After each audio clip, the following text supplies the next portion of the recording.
Psalm 83. O God, do not remain silent. Do not turn a deaf ear. Do not stand aloof, O God.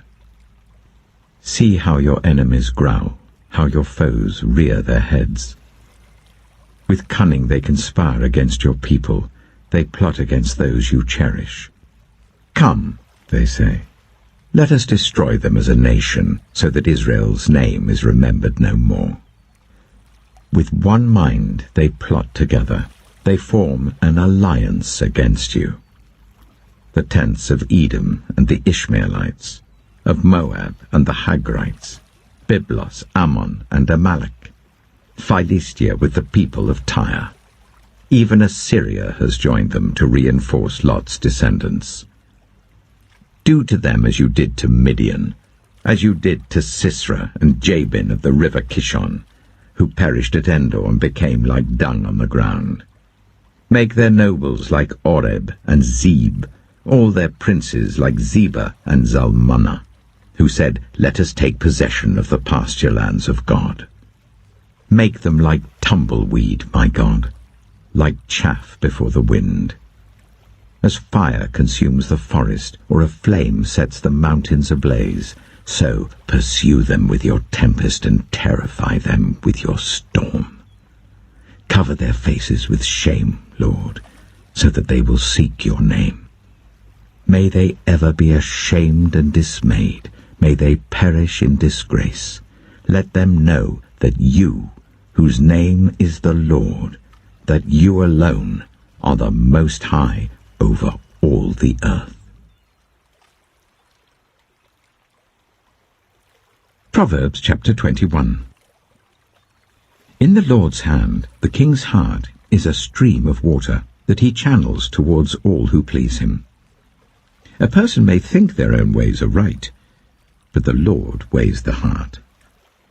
To do what is right and just is more acceptable to the Lord than sacrifice. Haughty eyes and a proud heart, the unploughed field of the wicked, produce sin. The plans of the diligent lead to profit, as surely as haste leads to poverty. A fortune made by a lying tongue is a fleeting vapor and a deadly snare. The violence of the wicked will drag them away, for they refuse to do what is right. The way of the guilty is devious, but the conduct of the innocent is upright. Better to live on a corner of the roof than share a house with a quarrelsome wife. The wicked crave evil. Their neighbors get no mercy from them. When a mocker is punished, the simple gain wisdom. By paying attention to the wise, they get knowledge. The righteous one takes note of the house of the wicked and brings the wicked to ruin. Whoever shuts their ears to the cry of the poor will also cry out and not be answered. A gift given in secret soothes anger, and a bribe concealed in the cloak pacifies great wrath. When justice is done, it brings joy to the righteous, but terror to evildoers. Whoever strays from the path of prudence comes to rest in the company of the dead. Whoever loves pleasure will become poor. Whoever loves wine and olive oil will never be rich. The wicked become a ransom for the righteous, and the unfaithful for the upright. Better to live in a desert than with a quarrelsome and nagging wife. The wise store up choice food and olive oil, but fools gulp theirs down. Whoever pursues righteousness and love finds life, prosperity, and honor. One who is wise can go up against the city of the mighty and pull down the stronghold in which they trust. Those who guard their mouths and their tongues keep themselves from calamity. The proud and arrogant person, mocker is his name, behaves with insolent fury. The craving of a sluggard will be the death of him, because his hands refuse to work. All day long he craves for more, but the righteous give without sparing. The sacrifice of the wicked is detestable, how much more so when brought with evil intent. A false witness will perish, but a careful listener will testify successfully. The wicked put up a bold front, but the upright give thought to their ways. There is no wisdom, no insight, no plan that can succeed against the Lord.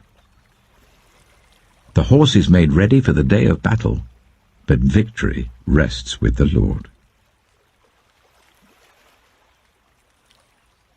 John chapter 15.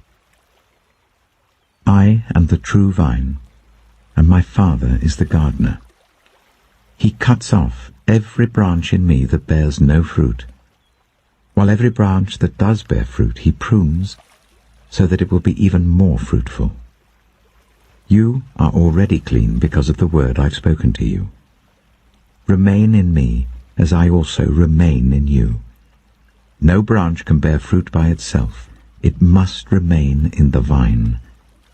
Neither can you bear fruit unless you remain in me. I am the vine. You are the branches.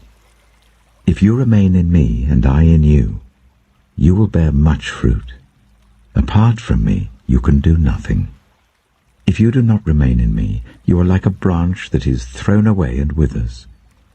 Such branches are picked up, thrown into the fire, and burned.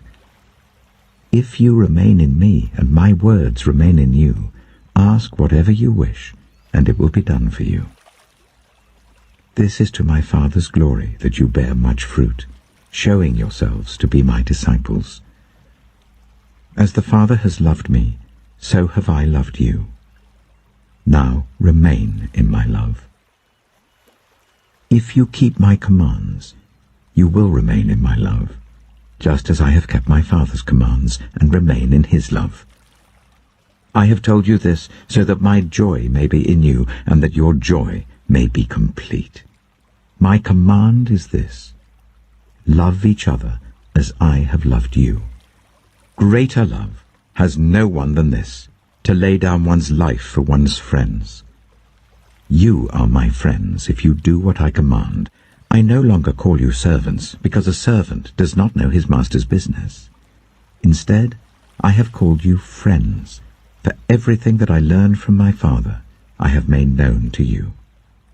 You did not choose me, but I chose you and appointed you, so that you might go and bear fruit, fruit that will last, and so that whatever you ask in my name, the Father will give you.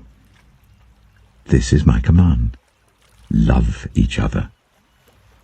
If the world hates you, keep in mind that it hated me first. If you belonged to the world, it would love you as its own. As it is, you do not belong to the world, but I have chosen you out of the world. That is why the world hates you. Remember what I told you. A servant is not greater than his master.